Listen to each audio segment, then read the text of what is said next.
everyone, and welcome to Beyond the Big Six. I am Connor Bromley. I am joined by my good friend Jimmy, and we are going to do some very early predictions for the Premier League. We're also going to do the Championship as well in a different video. But Jimmy, how are you doing on this? What's it? Friday morning. It's a Friday morning, mate. I'm good. Got a busy day ahead of me in the wonderful world of radio. But yeah, excited for the weekend, mate. I need this weekend. How about yourself? Yeah, I'm going away so I'm going up to Lowick, which is near Nice. Berwick, for those that Nice. don't know.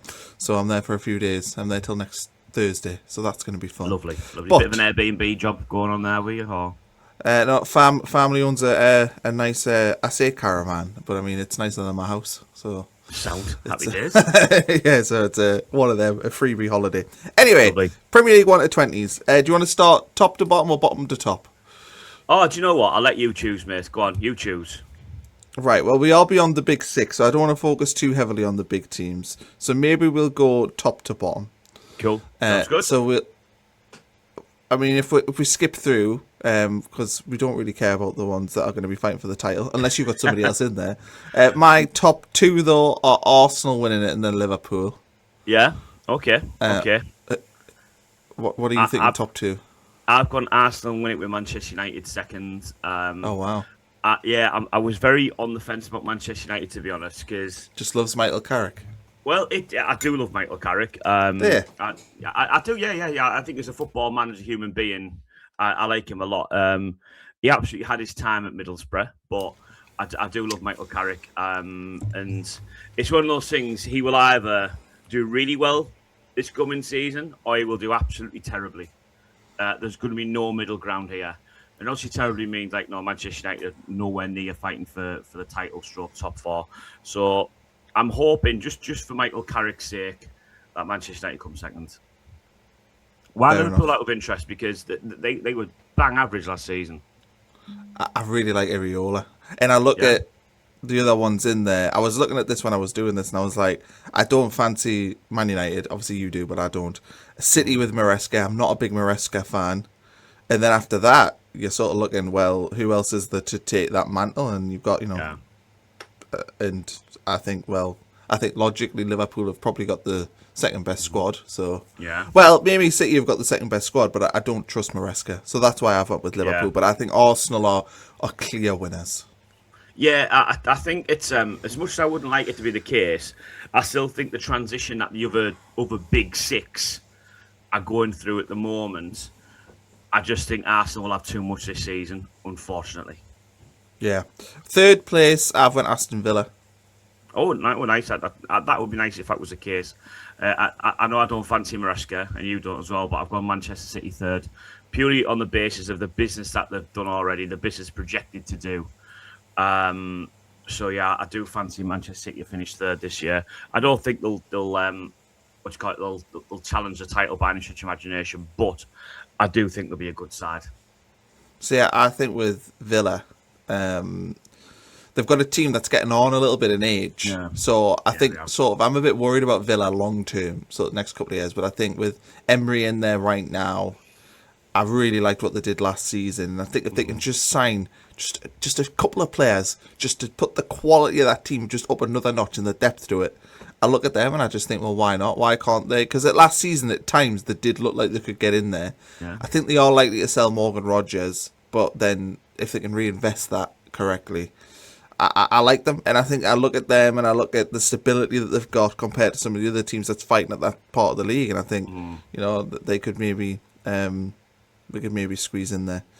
No, I'd like to see it. I would like to see it, Con. I would, but I do worry about the squad depth, as you said there, with Aston Villa. And it's last time they're in the Champions League, they struggled with the squad depth in regards to how competitive. Because European games, Europa League, don't really get competitive till the end of it, so they could survive all right with that one. But the Champions League, it's different. You have to play your best team all the time. So I think it would be more of a struggle for them this year. Fair enough. I've got City in fourth and Man United in fifth, so that rounds out my top five. Yeah, I've gone Liverpool in fourth and Chelsea in fifth. Oh, wow. So you're really disrespecting our non-Big Six teams.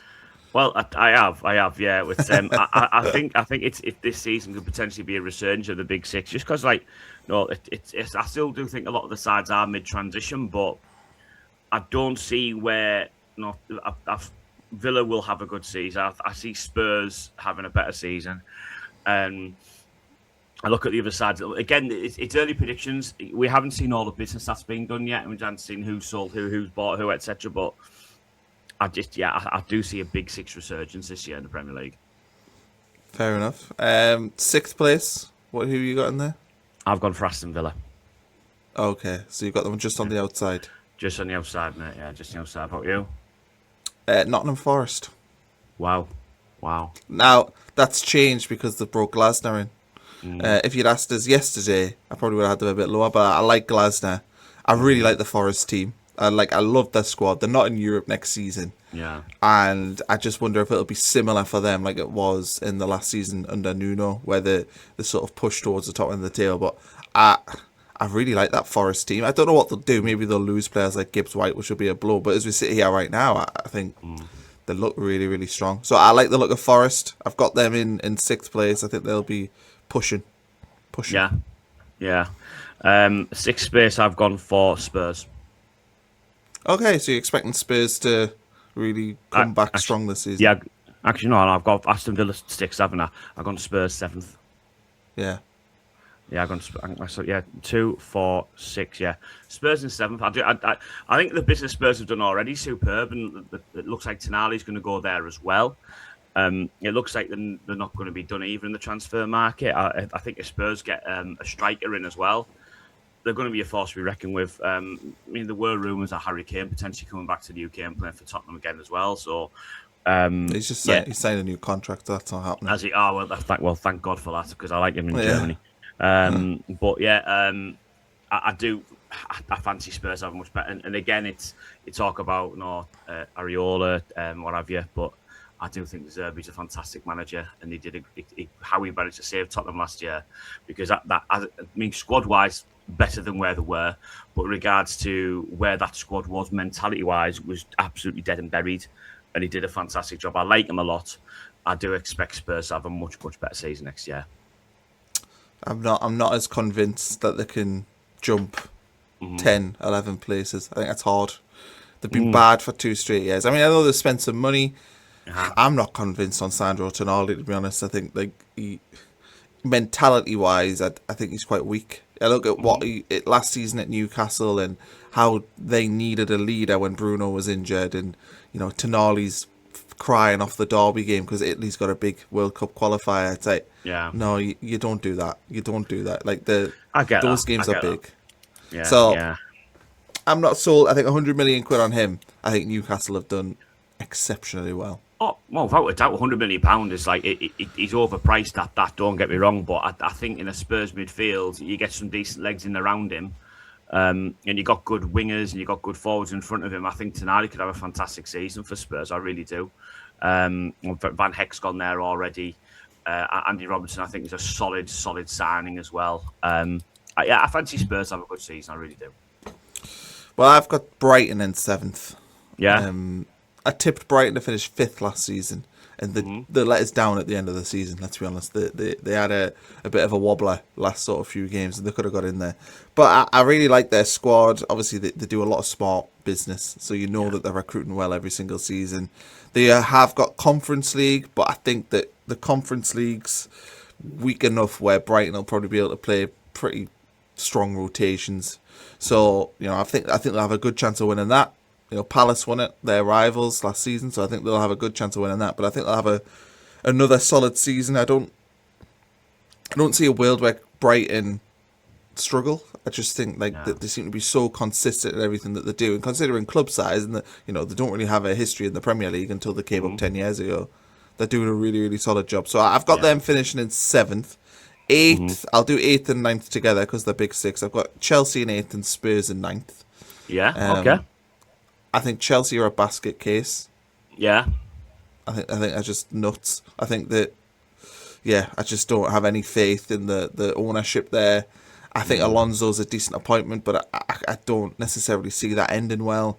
And then Spurs in ninth. I think ninth is a good finish for Spurs considering what they've been through recently. And I think De Zerbi the season after that, I think Spurs will be pushing again to be in the Champions League places. But I think there'll be a transition year next year. I'd like to see them target a trophy. I think if they could do that, that would be good. But that's my 8th and ninth. No, I've without doubt, and I think with Chelsea, I do believe Xabi Alonso is a fantastic opponent. I agree with you implicitly on that one. The difficulty they've got as a squad is ever since Bolly's come in, they sign lots of players, but the balance in the squad is it just makes zero sense. But if Xabi Alonso can get them playing, he probably wants 1 or 2 signs himself, and as well aware, Granit Xhaka's definitely top of his list as well. But yeah, it's a fair point on both of them, to be honest. So after Spurs in 7th, I've gone for 8th and 9th. I've gone for Everton. Have a decent season again in 8th. It looks like they've got a striker in mind for recruitment this season, which is absolutely needed. They've also just went and signed Middlesbrough's Hayden Hackney, which I think is a fantastic signing for them and a great move for Hayden. And then, like you say, Brighton, they'll have a canny season. I don't think they'll really be pushing the top 4 too much, but they'll have a good season. And I would like to go and see them, as you've mentioned there, go and win the the Conference League. I think that the trophies like the Conference League, the fact that English teams have won it, is it the last 3 years now, is it? Just shows like the depth of the Premier League in regards to how good it is. That mid-table Premier League mould is fantastic, better than any of European league. You could put Brighton against any mid-table team in European football, and they would wipe the floor with them. So hopefully Brighton can go and do that. I think it just shows a progression what that club's done. It's a fantastic football club. They do everything right. And as a neutral, you look at them and think, oh, well done. They got promoted the season after Middlesbrough pipped them to 2nd. We came straight back down. Brighton went up with that season. They've not even looked close to getting relegated since. No, they've done really, really good work there. Always impressed with what happens down at Brighton, and I do think they could. They've invested so much in the team, and they haven't managed to break through into that next gap, next area. You see Newcastle and Villa have, and I know they're bigger revenue clubs, but Brighton are better at recruitment and they're better at that side of things. I think sometimes their squad is better than where they finish in the league table. I think even last season, the fact that they finished 8th in the end with the team that they had, I think it's criminal. Really, they should have done far better, but. That's it. The thing with Brighton, though, how far can you really take a club like that? I think it's if Brighton, do you know what? As long as we're top half and we never threat relegation, we will continue bringing players through. The fans that come through the gate every week get entertained to see good quality football, and we might have a cup run here and there. That's a well-run football club for me. Oh no, it is. Yeah, it is. I just think that they've had an opportunity to crack on that they've not necessarily done. 10th place, I thought, with Bournemouth. Yeah. And if Iriola was there, I would have had them a bit higher, but they do have Europa League. That's going to be difficult on their squad. I like that team, though, but they are likely to lose potentially Junior Krupi, who's been an unbelievable player for them over the last season. So they'll reinvest if they sell players. I think Marco Rose isn't a bad manager to come in and run things there. So I've got them in 10th. I wouldn't be shocked if they're a little bit lower, but I feel like because of how impressed I was with them last season, I couldn't really go lower than 10th. Yeah, it's a funny one round these positions because you could literally just throw a net over anyone, and it's hard to argue with any of them around these positions here. For 10th position, I've gone Brentford. I just think out of the other clubs that are in and around there's more consistency with them. So they're not looking for revolution, more evolution. And that evolution just might be let's just stay solid and stay as we are. Obviously, if they keep Thiago up top, John Henderson's still got legs in him to have another good season. I don't see them losing too much, if any, talent, really. Obviously, they just got the striker really keep hold of. It could be another great season for Brentford, and if they finish top 10, I think Keith Andrews has done a fantastic job. They were my tip last season, Connor, to get relegated and get dragged into the relegation fight, because I thought Thomas Frank would have been too much of a big loss for them. It was too much of a punt on Keith Andrews, but what a fantastic job that lad's done. I always liked him as a pundit on Sky, but he's done a great job as a manager as well. So well done to Brentford, another well-run football club. Yeah, and the thing is as well is they lost so many players last summer. They were a logical pick to potentially drop in, and he did such a good job getting Yeah, everything turned around and getting Thiago as the focal point. Because I think people yeah, forget Thiago was there the previous season, didn't he really was. Yeah, play, and he's obviously identified him and went, right, I can build around this guy. And I think as well for a club like that, if you can turn a player into a superstar, I've got no doubt that Igor Thiago will be top of a lot of people's shopping lists. And I think Brentford have made him look a better player than what he is because they've put him in such a good situation. And if he was to move elsewhere, I don't know if he would necessarily replicate the 21 goals he got last season. it's a But fair yeah, point, mate. Yeah, you see that a lot with strikers, don't you? Sometimes just find a club which and a system where I've just worked perfectly for them, and yeah, you put them somewhere else, it just doesn't work. And yeah, he's had the time of his life last season, hasn't he? He ended up getting called up for Brazil, and how mad is that? That a Brentford centre forward was playing international yeah. football for Brazil. Like, It, wow, what a story for that football club. it is. Right, 11th place. Mm-hmm. I've went with Newcastle in there. Yeah, And I think 11th is it's a bad season for Newcastle, to be brutally honest, if they would have finished there. But I think there's a lot of problems there. I don't know if Eddie Howe is the answer. I'm sitting there with the Sunderland thing in the background, so maybe I'm biased, but I don't know if he's the answer right now. And I worry a little bit about Newcastle, about where that football club is and where that project is, because they seem to be, they've lost Gordon, they've lost Tonali as of recording. We don't know about other players with the speculation around Bruno Guimaraes, and it just feels like that whole project is just in flux right now, and the fan base is beginning to worry about where the club's at. And to be honest, I don't really blame them for that. I know a lot of people might say, that's ridiculous. He's have had such an amazing run, da da da. But I get it from their perspective because, when the Saudi regime PIF came in, they set lofty ambitions. They've set the 2030 thing. They want to be challenging for the top honours by 2030. To me, that means that you want to be, in the top 2 or 3 of the Premier League, and there's no evidence that that's happening right now. So. And there's a lot of issues at Newcastle. They still haven't sorted out the stadium. They still sorted out the training ground. And these guys have been in for 5 years. I think Eddie Howe's position is murky. I think that, but I think he's also been put in a position of failure because they didn't have the right sporting directors in. They haven't, had necessarily the correct CEOs, chief executives. There's been a lot of turmoil there. So I think Newcastle are going to have another season of transition. I've put them in 11th. I maybe could have put them a bit higher, but I also can see a world where they finish 13th, 14th. But yeah, I'm not massively sold on where they are right now. But 11th is still slight progress, I think, from last season. I think it finished 12th. yeah. It's I worry about Newcastle United. I've got them slightly lower than yourself. I do believe Eddie Howe has a shelf life. I really, really do, and I think his shelf life has now come. It's like you said, the owners came in and the ambitions that they set in, and Eddie Howe was absolutely the right appointment at that time in regards to trying to create a culture. You couldn't go and spend bucket loads of cash, but you could go buy good Premier League footballers or good players in Europe, and someone who had a proven track record of making players play above their ability level, which he did fantastically well at Bournemouth, and I think he did at Newcastle. Like, you look at like Jacob Murphy, I always had him playing for Newcastle. He's unbelievable, like so good. But the recruitment over the last 2 years in particular has been absolutely terrible. The money spent on the likes of Ramsey, you look at Elanga, these are bang average footballers. I'll be honest, like you should be paying nowhere near the amount of money you pay for them players. I know there's obviously PSR complications where they've had to buy a goalkeeper for stupid money and things like that to balance the books and what have you. But every club has to adhere to PSR. It's not just Newcastle United. So I do worry about them again this season. I don't think they'll have a great season. The fact that they're going to lose the 2 central midfielders doesn't look good for them. Dan Burn's another year older, and they're still heavily reliant on him. They've lost a big leader in their dressing room in Kieran Trippier. So, yeah, I've got them slightly lower. I'll give you 3 positions here because, again, you can throw a hat over these. In 11th, I've gone for Nottingham Forest. In 12th, I've gone for Sunderland. And 13th, I've got Newcastle. The only reason Sunderland are having a worse season is because they kind of hang in the balance in regards to Granit Xhaka. I think Holland getting out the World Cup as early as he have done has done you the world of good in regards to Brian Bobby. There might be some late big money bids coming for him from a club who just hasn't managed to land their centre forward before. Right, we'll go test Sunderland's nerve on that one. But obviously, Sunderland lose Granit Xhaka.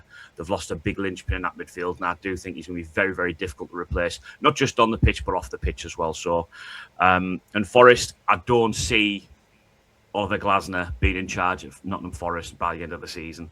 I think there's just going to be chaos again. But let's see. I think I've read somewhere with Glasner that he's on 13 million a year as his contract. Wow. It's not a bad payoff, that, like, is it? It's not a bad payoff. You're kind of praying for failure. Yeah, you probably are, to be fair. Well, I've got Brentford in 12th. We've obviously already touched on there. I've got Everton in 13th. I mean, I'm not... where did you have Everton? You had them quite high, didn't you? Yeah, I had Everton in 7th, yeah. I was really disappointed last season in Everton because when I watched them early doors in the campaign, I was really impressed with them. I thought, oh, they look good, and they were moving into the new stadium. I thought, right, they've got a chance to sort of crack on, but I thought they got stale. I thought they got stale quite quick, and I think Moyes, even though he's not even been there that long, I just feel like it's a little bit stale, and I think they need something a bit more exciting than a safe pair of hands. And I get that football club's been in turmoil, like, you know, it's nearly been relegated a few times recently. I totally understand that, and I get that maybe the ownership are thinking we just want another year where we just know we're okay in the Premier League, and I think there will be, but I don't think David Moyes is the sort of manager that can... I mean, I know he did it at West Ham, but I just don't see it at Everton, and I was really disappointed. They brought in Diblin last season, just didn't play him.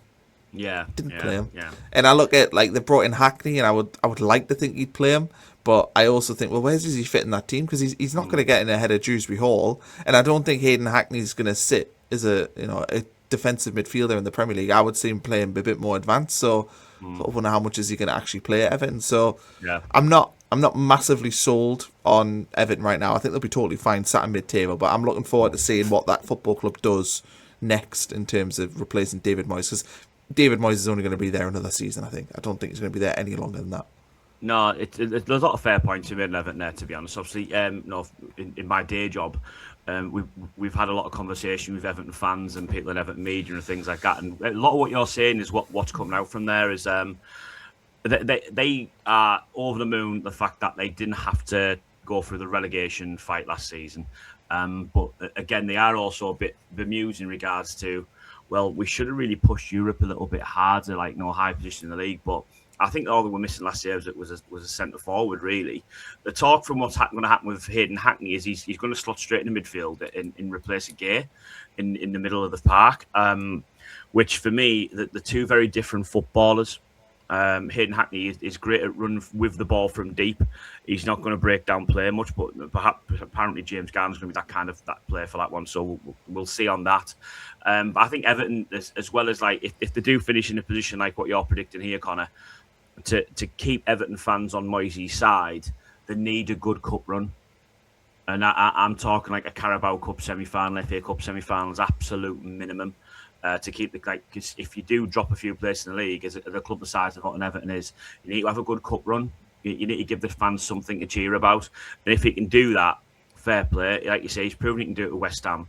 He's had more success than failures, but I know from your end his failure was quite bad.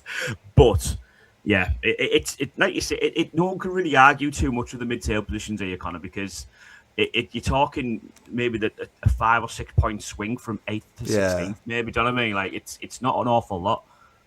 Yeah, I agree. I think if you look at the Premier League last season, how tight it was, I don't think it's going to be too dissimilar this season. 14th place I've went in with Sunderland, and I did at the end of the season. I sort of did an early sort of prediction, and I had Sunderland much higher. But I look at the situation they've got with Xhaka, which they weren't anticipating. Don't think they were thinking that was going to happen in a million years. I don't think anyone did really. So that's going to be interesting to see how they get through that. Sunderland though are pretty smart. They don't have the proven track record of Brighton in terms of smart recruitment, but I think we can look at what they did last summer and look at what they did when they're in the Championship and say they are pretty intelligent when it comes to making those correct decisions. But I think 14th place for Sunderland, that's not bad considering they're in Europe. I think that most Sunderland fans would probably accept that. Regis Lebris has already talked about, you've got to expect a 10-point drop-off if you're in Europe. So he said on average that's what teams do. So they finished with 54 last season, dropping down to like mid 40s. Yeah, that would probably have you in and around that position. And I think for Sunderland, they want to enjoy Europe. Don't think they want to be involved in any sort of relegation conversation. But I think if we're sat in January and they've got 30 points, their focus will go onto the European games and trying to go as far as possible in that. So I wouldn't be shocked that if they go harder earlier in the season, get as many points on the board as they can, and then put all of their attention pretty much in those European games. That's what I'm expecting to happen. So I don't think as long as they're not involved in the relegation conversation, I don't really think Sunderland care about where they finish. No, I think, again, if you look at, let's say you get to quarterfinals, semi-finals, Europa League, and you finish mid-table in the Premier League, that's a successful season, is it not, for Sunderland? Yeah. You'd be over the moon. Like, have Sunderland ever played in Europe before? Like, when you come up in 73, there was one no season. Was it? Yeah, played after a Cup Winners' Cup in 73, 74. Yeah, so there you go. So there's generations of Sunderland fans who've never seen you play in Europe, and it's a wonderful time. Like, I were you UEFA Cup run 2006. It's still one of the greatest moments of my life. He says he is a married father of one.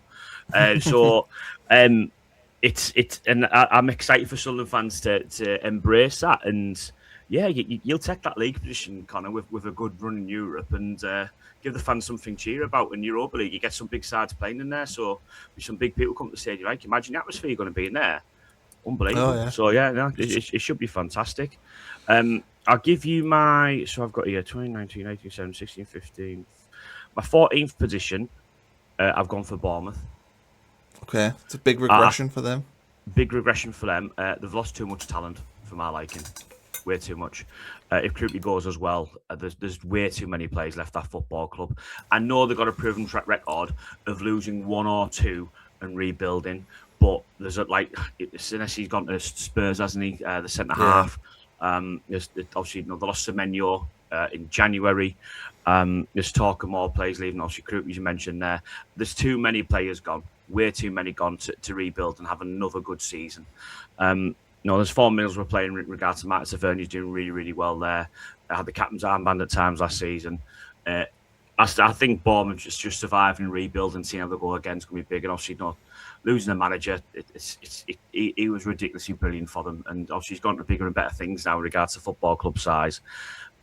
You can't. I think there's too much change there. But I said this about Brentford last season, so I could be massively wrong. But I think Bournemouth would take just surviving this summer and then regrouping and kicking on the season after. Yeah, I think that you can actually put the 3 Europa League teams, Sunderland, Bournemouth and Palace, in that exact same category of saying, just make sure you're not in relegation trouble and enjoy playing in Europe. And I think all 3 would sort of take that. 15th place, I've went Leeds. Yeah. And I toyed with putting Leeds a little bit higher. When I initially did it, I had them in about 11th.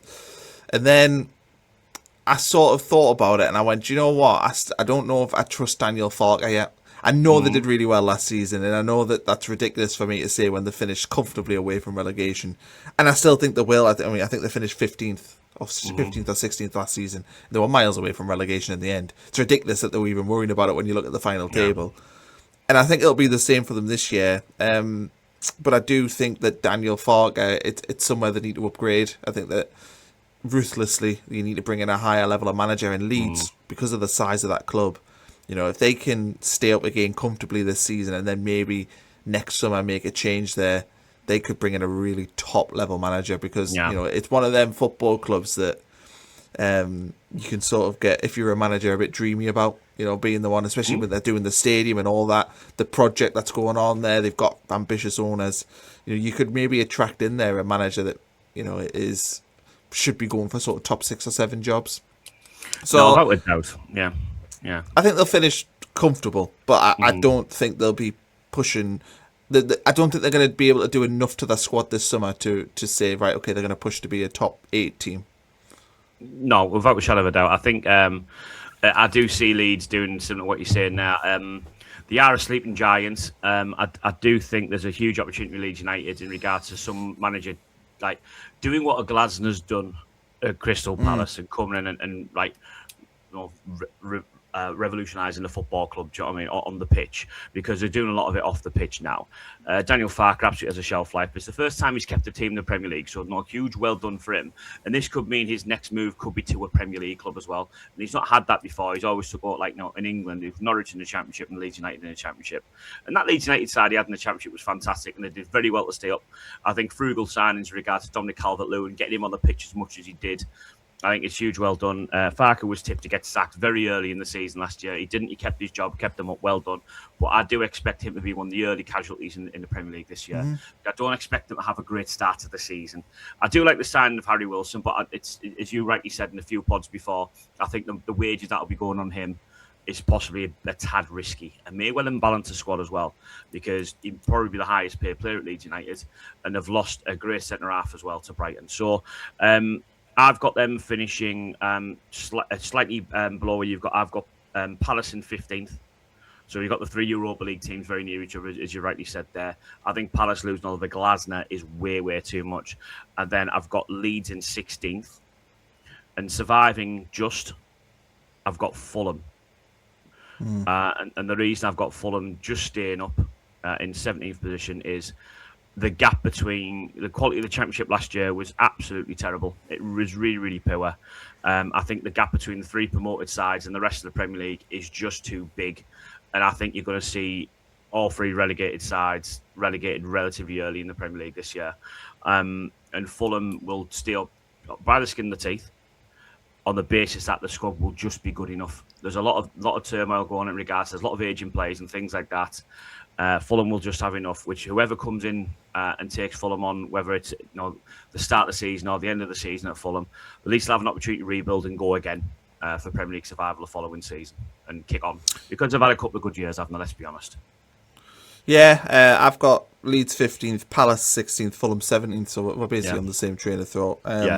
Palace, they've got Europa League, that's going to be big. They've got, obviously, the turmoil and changing manager. That'll be pretty significant. But I don't think 15th and 16th are going to be anywhere near relegation trouble. And you could have had 16th up to 10th, I think, is pretty interchangeable.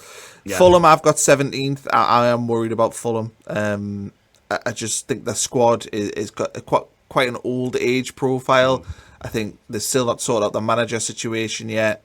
And it could be a year too far for them, in that process. But I think they'll be comfortable. I think I agree with you. I think that I look at the newly promoted trio. Look, they've not made any signings particularly yet, so maybe we could be sat here in a month's time and they've all spent 150 million and they look very different.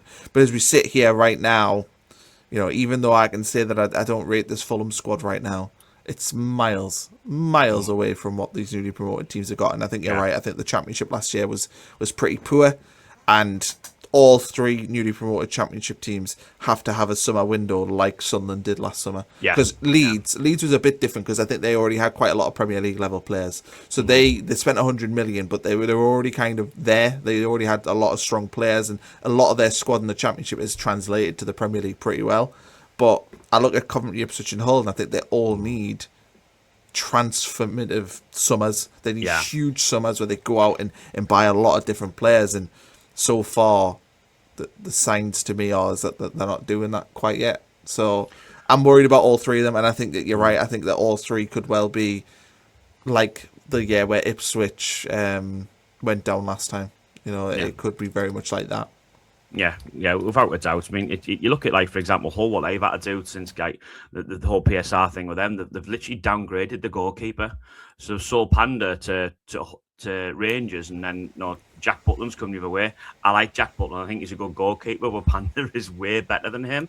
They've got to sign on their goalkeeper. That surely Butland's the number 2.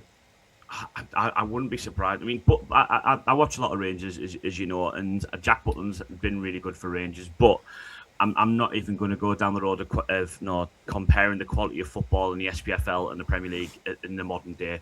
It's incomparable. So it's the fact that Hull are literally starting backwards with that to downgrade the goalkeeper isn't a great start for them. It was a squad that got up by the skin of the teeth. both Hull and Middlesbrough didn't have very, very good squads. So whoever was going to get promoted out of them two were going to struggle in the Premier League. I do think Middlesbrough would have had probably bigger resources to throw at this to have a proper go. But the manager's good. And if he has a half decent season, regards to maybe he gets relegated with by only 5 points or something like that, he could be a shoo-in for a Premier League job next summer. I do like him. Ipswich, obviously losing Kieran McKenna's a big thing. I think Gary O'Neill's a terrible appointment, and we discussed that already. And Coventry City, they were a really good side last year, very, very functional, can play some nice football from time to time. But I do worry about Frank Lampard managing at this level. But I've gone basically in regards to 18th, 19th, 20th, I've gone Coventry, Ipswich, then Hull. Yeah, I've went the exact same way. I do think that Hull are set up the best way in terms of the style of play, but I think the gap in quality in their squad is so big. Gary O'Neill at Ipswich, I'm not convinced on, and Coventry were the ones I thought maybe they could push, but I think it's going to be hard. I think it's going to be really, really difficult for all of them. But I hope one of them stays up. Yeah, I would love that. I would love that. And if it was any of them, I'd like to see Coventry City. I know Sunderland have a rivalry, Coventry City now, but I think in regards to it's not worth worrying about.